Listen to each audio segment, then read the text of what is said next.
네, 안녕하십니까. 저는 GS네어텍에서 AI 리서치 엔지니어로 일하고 있는 최성우라고 하고요.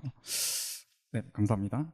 오늘 저는 MCP 툴박스와 아마존 베드락 에이전트 코어를 활용하여서 GenAI 기반의 CDN 이상 탐지 및 자동 분석 에이전트를 구축한 내용에 대해서 좀 공유드리고자 합니다.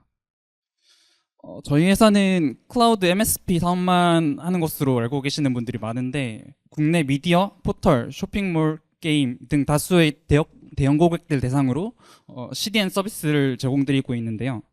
국내 미디어 트래픽의 70% 이상을 처리하고 있는 회사입니다. 그 과정에서 저희는 수 페타바이트급 등 CDN 로그 데이터를 이제 다루고 있습니다. 저희가 해결하려던 페인 포인트는 명확했습니다. 이렇게 거대한 로그 데이터를 다루면서 장애가 발생했을 때 근본 원인을 분석하는데 평균 3시간 반 이상이 소요되는 문제였습니다. 저희의 목표는 이 시간을 수분, 구체적으로는 5분 이내로 단축하는 것이었습니다. 로그 분석에 왜 이렇게 오래 걸리는 걸까요? 하나의 지표가 아니라 수백 개의 지표를 동시에 분석해야 한다는 문제점에 더해서 가장 큰 원인은 데이터가 파편화되어 있다는 것이었습니다.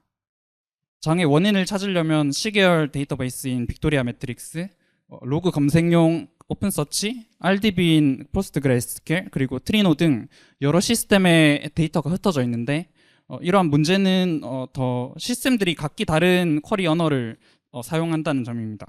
프롬QL이나 DSL, SQL 등을 사용하고 타임존이나 데이터 스키마마저 달라서 이제 소스 엔지니어가 데이터를 교차 검증하는 것이 좀 어려웠다는 점입니다.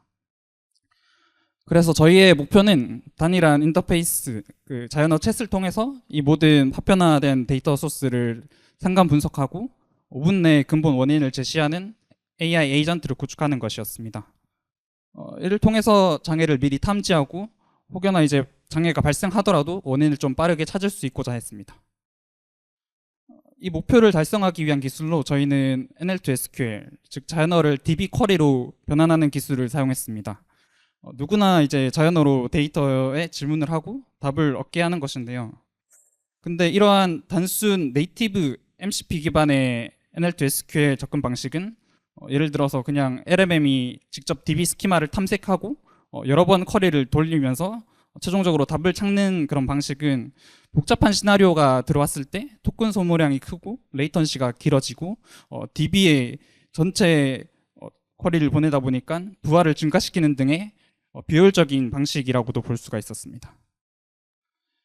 이런 NL2SQL의 한계와 엔터프라이즈 환경의 복잡성을 해결하기 위해서 저희는 구글이 만든 오픈소스인 MCP 툴박스 for 데이터베이스를 도입했습니다. MCP 툴박스를 활용하면 도메인 전문가가 검증한 최적화된 쿼리의 예시와 스키마를 야무 파일 내의 툴로서 이제 사전 정의하게 되고 이를 활용해서 쿼리를 생성을 해내게 됩니다. MCP 툴박스는 이러한 컨피그 값을 쉽게 바꾸는 것만으로도 커스텀 MCP를 구축하고 확장할 수 있게 도와주는 솔루션입니다. 저희는 LMM이 쿼리를 창작하게만 두지 않고 도메인 전문가의 노하우가 담긴 쿼리를 툴로서 만들어 제공하는 방식을 택했습니다. 이러한 툴 정의 프로세스는 한 5개의 스텝 정도로 축약할 수가 있는데요. 먼저 CDN 도메인 엔지니어가 실제 장애 대응 시나리오를 정의하게 됩니다. 두 번째는 이 시나리오에 필요한 쿼리를 작성을 하게 되고 성능과 결과를 1차 검증합니다. 세 번째에서 검증된 쿼리를 tools 야물 명세로 변환을 하게 되는데요.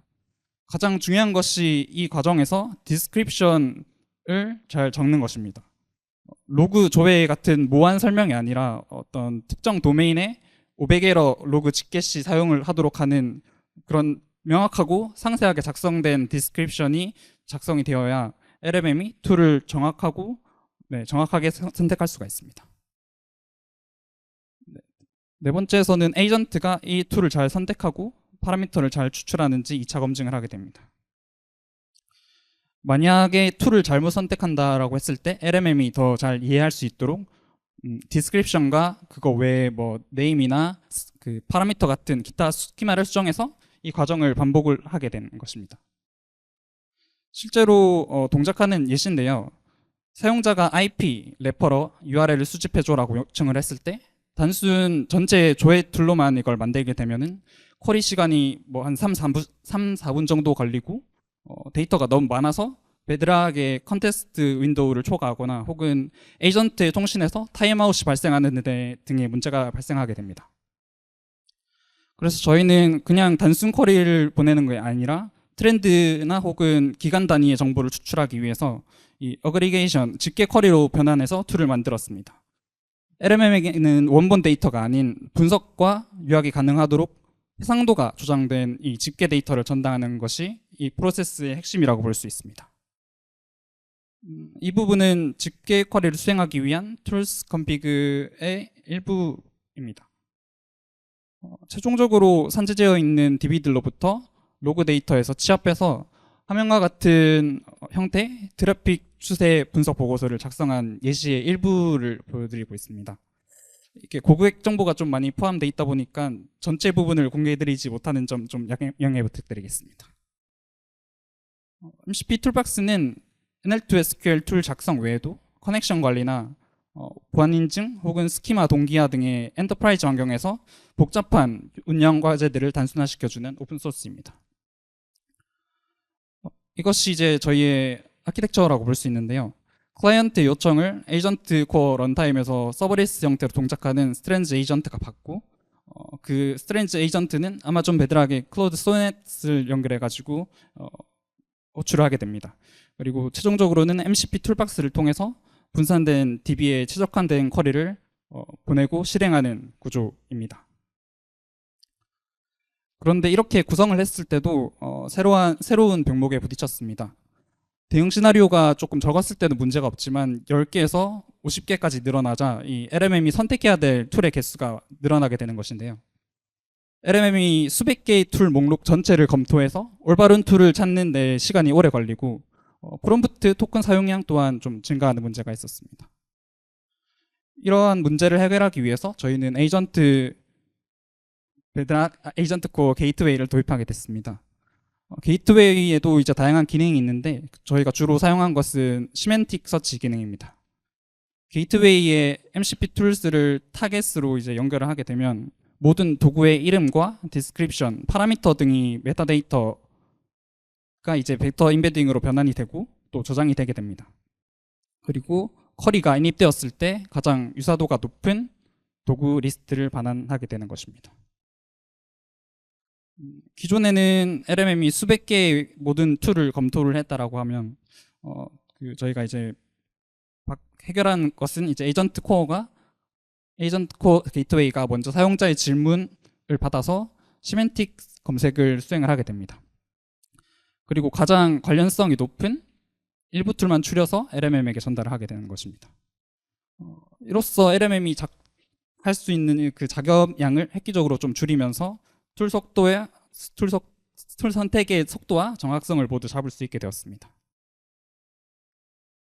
네, 좀 빠르게 진행을 했는데요. 조금 핵심을 간추려 드리자면 총 3가지의 핵심 요약을 해드릴 수가 있을 것 같습니다. 먼저 컨텍스트 측면에서 그 페타바이트급의 대용량 데이터는 LMM이 직접 분석하기는 어렵습니다.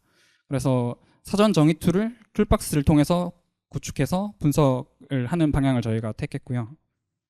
퍼포먼스 측면에서 수백 개의 툴을 연동을 할 때 발생을 하는 성능적인 병목은 에이전트 코어 게이트웨이 시멘트 툴 검색을 통해서 최적화했습니다.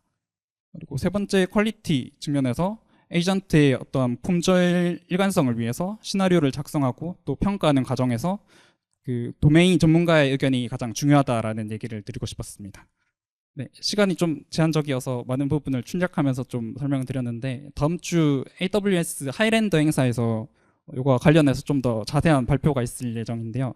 많은 관심 부탁드리겠습니다. 네, 이상으로 발표 마치겠습니다. 감사합니다.